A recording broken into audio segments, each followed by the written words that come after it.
Hey, my good friend, Sam Haymart. For Test Driven TV, Ford just announced that, well, they're getting out of the car business. For real. No joke. So if you're asking yourself, WTF, well, so am I.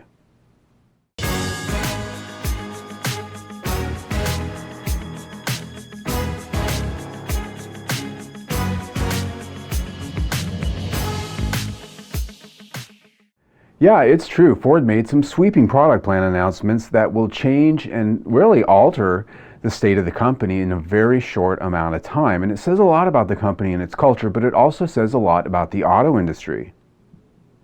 In spite of a booming car market, Ford has been suffering both in sales and in a mojo of sorts. One look at their lackluster product line loaded with slow-selling cars with little personality or value and top-heavy with trucks and SUVs, that'll tell you there's a lack of balance in product development priority. It shows, however, that pickup trucks sell well regardless of whether they're all that good or not. Being an American brand has its advantages, as the buyer demographic tends to want to buy American regardless of the fact that Toyota and Nissan full-size pickups are actually more American in content than any of those from the big three. Cars like compacts and sedans are a different lot, however. Really good choices are vast, and the buyer demographic there will pick what's best in quality, value, and yes, style over brand allegiance. Ford and Lincoln both have quite literally failed here, failed for decades to build the quality people want, the value they expect, and even capture the image they want. In their announcement to cancel the next generation of the Ford Fiesta, the Fusion, and the Taurus, and cease production on the existing ones in very short order, Ford's Jim Hackett, president and CEO, said, "Where we can raise the returns of underperforming parts of our business by making them more fit, we will. If appropriate returns are not on the horizon, we will shift that capital to where we can play and win." What he just said is, Ford's giving up. They've admitted defeat in the car market of compacts and sedans. They said, well, we just can't build them good enough for people to buy them and want them enough for us to make money on them, so we're going home.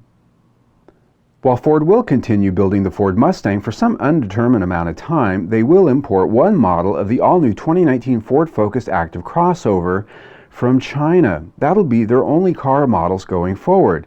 By 2020, they tell us that 90% of their lineup will be trucks and SUVs. This may be a stunning announcement for people who live and breathe cars, but they aren't alone.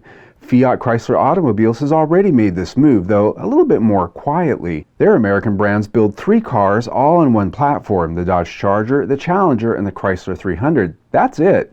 The rest are crossovers, trucks, and SUVs. General Motors has been rumored to be on the same track as well, looking to cancel much of their car lines at Chevrolet, Buick, and Cadillac, concentrating on a more crossover and SUV-laden portfolio. The big three will tell you this shift is due to market forces, changing consumer wants and needs. The thing is, though, if you talk to Kia, Hyundai, Nissan, Toyota, or Honda about this matter, they'll disagree, as they see a lot of promise in the car market, selling them quite well.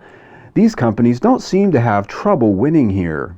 For example, I just came from the launch of the all-new 2019 Toyota Avalon and the Corolla Hatch, where they've invested handily in 2 dynamic new cars that will likely excel in the market and have already gotten lots of interest in our video library. I've also recently tested the all-new 2018 Honda Accord, which won my heart in spades in less than 5 minutes. It can be done well if you have the will to do so. And that gets me to the first question that came to my mind when I heard this announcement.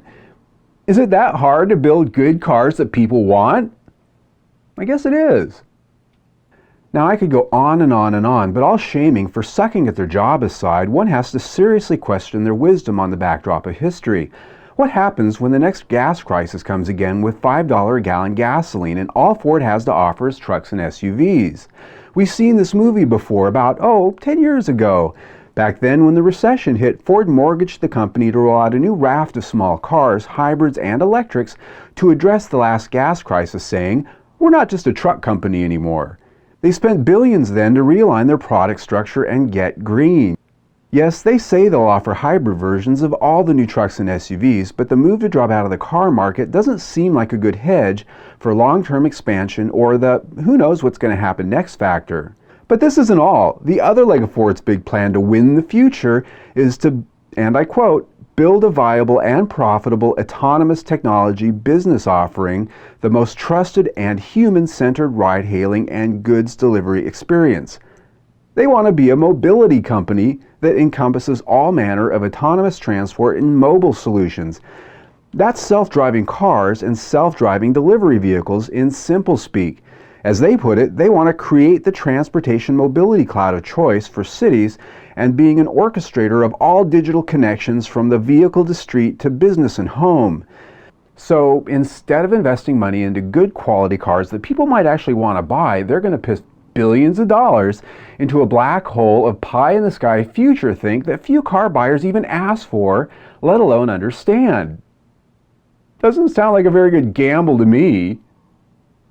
I mean, if buyers don't even trust Ford now with their money to build them a car of quality, appeal, and value, enough to even justify the company making them anymore, how in the hell do the people in Dearborn even believe that buyers are going to suddenly trust their lives to driverless mobility devices with the blue oval on the hood? I mean, really? It just seems like the company has completely lost its core, its soul, and consequently, its direction. It doesn't really at all know who it is anymore or where it's headed. It thinks it does, but it doesn't. Mark my words, in another 10 years, they're going to be reinventing themselves yet again with maybe another marketing campaign that says, look at us, we don't suck anymore.